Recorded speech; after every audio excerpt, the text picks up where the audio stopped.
안녕하세요. 창동 경희심맥한의원 대표원장 안세호입니다. 오늘은 발바닥 저림 및 통증의 주요한 원인 발목 터널 증후군에 대해서 말씀드리도록 하겠습니다.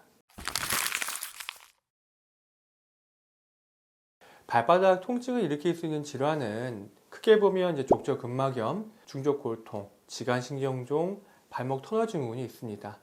각각의 질환들은 통증 범위가 좀 다른데요. 족저근막염은 발 뒤꿈치 쪽에 주로 통증이 나타나게 되고요. 중족골통이나 지간신경종은 발바닥 앞쪽, 그리고 발목 터널 증후군은 발바닥 전체에 통증이 나타나게 됩니다. 발바닥 통증을 일으키는 질환 중 먼저 족저근막염에 대해서 설명을 드리겠습니다. 족저근막염은 말 그대로 발바닥 아래에 있는 두꺼운 T 모양의 족저근막이 있는데 여기에 염증이 생긴 겁니다. 족저근막은 발바닥의 충격을 흡수하고 발바닥의 아치를 형성하는 데 아주 중요한 역할을 하는데요. 내가 오래 서 있거나 발바닥에 충격이 자주 가해지거나 하면 여기 손상이 누적이 되게 되고요.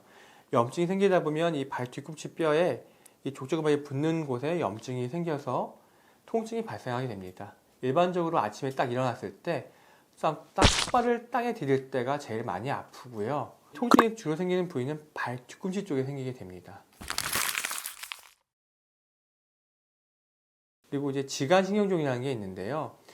발에서 아래쪽으로 쭉 내려가는 신경들이 이 중소골 사이를 이렇게 지나가게 됩니다. 지나가는 중소골 사이에서 이 뼈 사이와 또 위에 인대, 발바닥 사이에서 신경이 눌리게 되고 마찰이나 압력에 의해서 염증이 생기게 되는데요. 이걸 지간신경종이라고 합니다. 이 신경 주위 조직에 염증이 생기기 때문에 얘가 팅팅 붓고 아프게 되고요. 눌렀을 때 굉장히 고통스럽습니다. 찌릿거리는 통증이 나타납니다. 얘를 테스트한 방법은 양쪽 발볼을 꽉 잡고 이 상태에서 위아래를 압박했을 때 찌릿거리는 통증이 나타나게 되면 우리가 지간신경종을 진단할 수가 있습니다. 보통 많이 생기는 부위는 2지와 3지 사이, 3지와 4지 사이에 많이 생기고요. 생기는 이유는 하이힐이라든지 발볼이 작은 신발을 오래 신는 경우에 이런 증상들이 생기게 됩니다. 그리고 중족골통이라고 해서 발바닥을 보게 되면 중족골이 끝나는 요 관절들에 염증이 생기는 경우가 있어요. 얘는 관절염입니다. 보게 되면 이 두 번째 뼈가 가장 많이 앞으로 튀어나와 있죠. 해부학적으로 이 뼈가 더 많이 튀어나와 있는 경우에 여기에 과도한 압력이 쏠리게 되고 여기에 염증이 생기게 됩니다. 이거를 중족골통이라고 하는데요. 얘는 주로 통증이 이 앞쪽 부위에 나타나는 경향이 있습니다.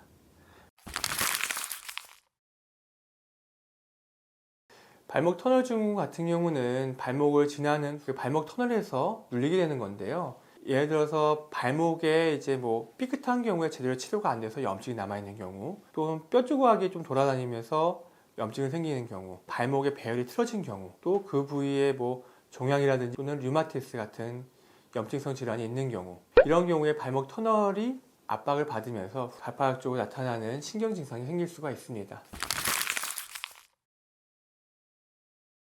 발목 터널 증후군은 다리 뒤쪽부터 쭉 내려오는 힘줄과 신경이 이 안쪽에 이 공간을 지나게 되는데, 이 공간을 지나서 발가락 쪽으로 쭉 퍼지게 돼서 여기에 신경 포착이 일어나게 되면 발바닥이 저리거나 화끈거리는 느낌이 나타나게 되고요. 이 압박이 오래되고 아주 심해지게 되면 발바닥 쪽에서 둔감한 느낌이 나타나게 됩니다. 마치 골무를 끼운 것처럼 아주 두꺼운 막을 씌운 것 같은 느낌이 나타나게 됩니다. 이런 경우에는 여기 발목 터널을 압박을 없애더라도 신경 변형이 남아서 치료에 상당한 시간이 걸리고요. 차후에 둔감한 느낌이 후유증처럼 남는 경우도 굉장히 많습니다. 부은 정맥이나 그런 것들로 인해서 발목 터널 공간이 좁아져서 해당 증상이 생기게 됩니다. 이런 경우에는